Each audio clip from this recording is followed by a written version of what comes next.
Today I'd like to cover the first step in compiling the Beige Book, gathering the data. The Beige Book is released 8 times a year, 2 weeks before the Federal Open Market Committee meeting. We use the Beige Book to brief our bank president on economic conditions before he or she goes to Washington for the FOMC meeting. Each of the 12 Federal Reserve districts writes a Beige Book that reports on economic activity in their region. The Beige Book is divided into sections. You've already learned about these different sectors, such as consumer spending, manufacturing, real estate and construction, energy, agriculture, banking, labor markets, and prices. What I'd like for you to note is we report not only on what has happened, but also expectations about future activity. First, I want to let you know why and how we gather the data. One of the problems with economic data and indicators is the time lag before they are published. By the time they come out, the information is somewhat old. So for the Beige Book, we use anecdotal information. We actually ask business owners questions. The main way we gather this information is through a survey.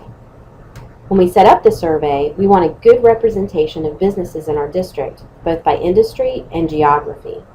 So we keep our sample representative of that mix. If there is an industry that accounts for a big segment of the district's economy, we want to survey them. For example, we have a large concentration of transportation companies, energy firms, and agricultural manufacturers in the 10th district that other districts may not have. It's also important to tell the company that the survey is completely confidential and it's voluntary. So if a company wants to be taken off the list, we remove them and replace them with a similar firm. We used to call the companies every 6 weeks or so and talk with them, but that takes a lot of time and it can be hard to catch people in their office. So we converted to an electronic survey that they can link to and answer the questions when it is convenient for them. On the survey, we have some standard questions that we always ask, and we can also ask special questions if there is a topic we want to know more about. Let's take a look at a sample survey format.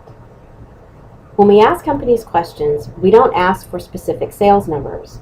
What we want to track are trends in business activity, movements up or down.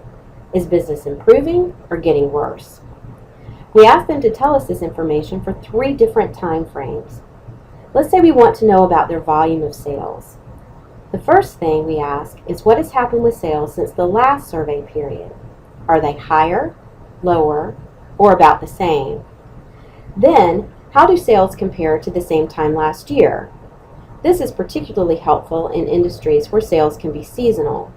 For example, you may expect December sales to be higher than October sales because of holiday shopping.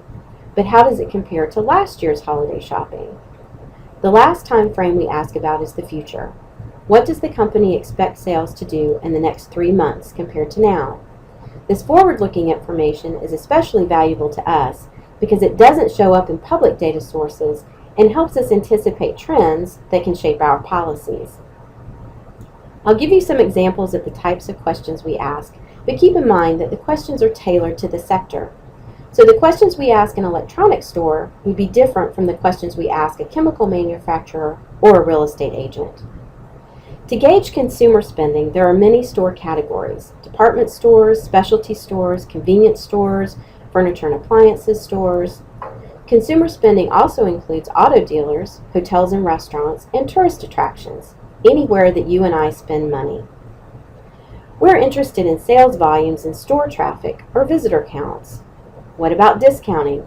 Are selling prices up or down? Are retailers cutting prices to move merchandise? How are inventory levels? Do they have too much product or not enough? What are occupancy rates at hotels?